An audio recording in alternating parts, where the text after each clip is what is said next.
नमस्कार।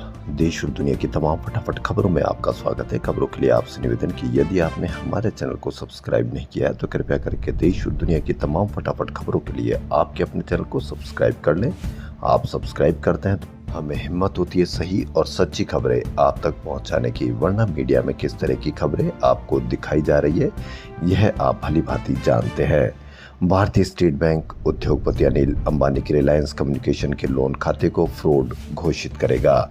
साथ ही बैंक ने कंपनी के पूर्व निदेशक अनिल अंबानी का नाम रिजर्व बैंक को रिपोर्ट करने का फैसला किया है। कंपनी ने 31,580 करोड़ रुपए का लोन लिया था। आरकॉम ने शेयर बाजार को बताया कि उसे एसबीआई से 23 जून 2025 को यह पत्र मिला है। एसबीआई ने कहा है कि आरकॉम ने लोन की शर्तें तोड़ी है। संदिग्ध फंड मूवमेंट मिला है। कंपनी के कर्ज का बड़ा हिस्सा अनधिकृत कामों में इस्तेमाल किया गया है। ये लोन अगस्त 2016 से पहले का है। कभी दुनिया के छठे सबसे अमीर व्यक्ति रहे अनिल अंबानी पर देश विदेश में फंड डाइवर्जन, फर्जी गारंटी, डिफॉल्ट जैसे आरोप हैं। आरकॉम दिवालिया प्रक्रिया से गुजर रही है। इस पर 40,413 करोड़ रुपए का कर्ज बाकी है। बीएसई के अनुसार रिलायंस एडीए ग्रुप की 4 लिस्टेड कंपनियों का कुल मार्केट कैप 44,596 करोड़ रुपए है। हालांकि रिलायंस पावर ने 2025 में 800 करोड़ रुपए और रिलायंस इंफ्रा ने 3300 करोड़ रुपए का कर्ज चुकाकर स्टैंड अलोन कर्ज मुक्त होने का भी दावा किया है। रिलायंस इंफ्रा ने हाल ही में फ्रांस की दसाल्ट एविएशन के साथ भारत में फॉल्कन 2000 जेट विमानों के निर्माण की साझेदारी की है। दसाल्ट ने 2028 तक भारत निर्मित पहले फॉल्कन की डिलीवरी का लक्ष्य रखा है। कर्नाटक के सीएम सिद्धारमैया ने हासन जिले में हार्ट अटैक से हुई मौतों को टीके से जोड़ा है। उन्होंने कहा था कि टीके को हड़बड़ी में मंजूरी देना और लगाना भी मौत का कारण हो सकता है। इसके बाद केंद्रीय स्वास्थ्य मंत्रालय ने कहा कि देश में कई एजेंसियों से अचानक और अस्पष्ट कारणों से मौत की जांच कराई गई है। भारत और अमेरिका के बीच ट्रेड डील की कवायद अपनी आखिरी चरण में है। अमेरिकी राष्ट्रपति डोनाल्ड ट्रंप ने उम्मीद जताई है कि भारत अमेरिका के बीच जल्द ट्रेड डील होगी, टैरिफ भी कम होंगे। पत्रकारों से बातचीत में ट्रंप ने कहा कि भारत के साथ ट्रेड डील कुछ अलग होगी। भारत टैरिफ के मामले किसी को रियायत नहीं देता, लेकिन मेरा मानना है कि इस बार की ट्रेड डील से दोनों देशों को फायदा मिलने वाला है। दोनों देशों को बाजार मिलेगा। प्रतिस्पर्धा से व्यापार संबंध और मजबूत होने वाले हैं।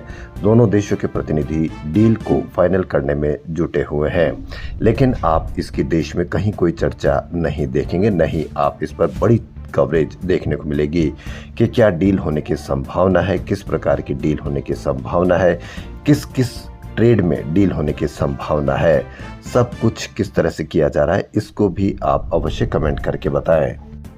देश में मानसून ने रफ्तार पकड़ ली है। देश भर में अब तक लंबी अवधि के औसत से 9% ज्यादा बारिश हुई है। इसके चलते खरीफ फसलों की बुआई पिछले साल की तुलना में 47% तक बढ़ गई है। धान, दलहन और तिलहन का रकबा सबसे ज्यादा बढ़ा है। इससे महंगाई और घट सकती है, जो मई में पहले ही 2.82% रह गई थी। तो आप इससे जरूर अंदाजा लगा लीजिए कि पिछली बार 2.82% थी, तो इस बार क्या महंगाई और भी कम होगी या उतनी ही रहेगी, या किसानों को इससे नुकसान होगा, इस पर भी आप अवश्य कमेंट करके बताएं। भारत और इंग्लैंड के बीच 5 टेस्ट मैचों की सीरीज का दूसरा मुकाबला बुधवार को बर्मिंघम में शुरू हुआ। मैच का पहले दिन करीब पिछले टेस्ट के पहले दिन जैसा ही रहा, जहां भारतीय बल्लेबाजों ने दबदबा बनाते हुए स्टंप्स तक 310 पर 5 का स्कोर बना लिया। कप्तान शुभमन गिल 114, नाबाद और रविंद्र जडेजा क्रीज पर थे। दोनों बल्लेबाज छठे विकेट के लिए 99 रन जोड़ चुके हैं। इससे पहले लीड्स में खेले गए पहले टेस्ट में भी भारत ने टॉस हारा था और पहले दिन 359 विकेट पर स्कोर बनाया था। उस दिन शुभमन गिल 127 रन पर नाबाद लौटे थे। हालांकि भारत इस मैच का नतीजा अलग चाहेगा, क्योंकि पहला टेस्ट हारकर वो 0-1 से पीछे है। बिहार में मतदाता सूची के विशेष गहन संशोधन को लेकर कांग्रेस, राजद, भाजपा, सपा समेत 11 विपक्षी दलों के नेताओं ने चुनाव आयोग से मुलाकात कर आपत्ति जताई। कहीं पर भी आप इसकी मीडिया में चर्चा नहीं देखेंगे, न ही कोई इसकी बड़ी कवरेज देखेंगे कि उन्होंने मुलाकात की तो किन मुद्दों पर मुलाकात की या किन पर चर्चा हुई। उन्होंने प्रेस कॉन्फ्रेंस भी की, लेकिन कहीं पर भी मीडिया पर इसकी कोई बड़ी कवरेज नहीं है और न ही कोई इस पर कोई बड़ी चर्चा की जा रही है। इसको भी आप अवश्य कमेंट करके बताएं। उन्होंने आरोप लगाया कि इस प्रक्रिया से 2 करोड़ से अधिक मतदाता, विशेषकर गरीब, दलित, आदिवासी और प्रवासी मतदान अधिकार से वंचित हो सकते हैं। कांग्रेस नेता अभिषेक मनु सिंघवी ने कहा कि इतनी बड़ी जनसंख्या से जन्म प्रमाण पत्र जैसे दस्तावेज एकत्र करना बेहद कठिन है और नाम हटने पर चुनाव के दौरान कोर्ट से राहत भी नहीं मिलेगी। हो सकता हो कि आपको ये लगता हो कि विपक्षी दल एक राजनीतिक स्टंटबाजी कर रहा है, लेकिन हो सकता है कि आप इस पर, क्योंकि आप ही इससे परेशान होंगे, जन्म प्रमाण पत्र और इस तरह के कई कागजात आपसे मांगे जाएंगे, तो इस पर भी आप अवश्य कमेंट करके बताएं। अमरनाथ यात्रा मार्ग के बालटाल बेस कैंप पर करीब 4 वर्ग किलोमीटर में टेंट सिटी है। यहाँ श्रद्धालु रात दिन बिता सकते हैं। टेंट में कंबल और गद्दे की भी व्यवस्था है। पास ही 100 बेड, 2 वेंटिलेटर बेड और 8 आईसीयू बेड का अस्पताल 24 घंटे सेवा के लिए तैयार है।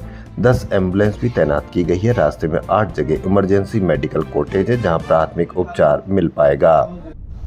देश और दुनिया की तमाम फटाफट खबरों में फिलहाल इतना ही। यदि आपको देश और दुनिया की तमाम फटाफट खबरें पसंद आ रही है तो आपके अपने चैनल को सब्सक्राइब करना ना भूलें। धन्यवाद।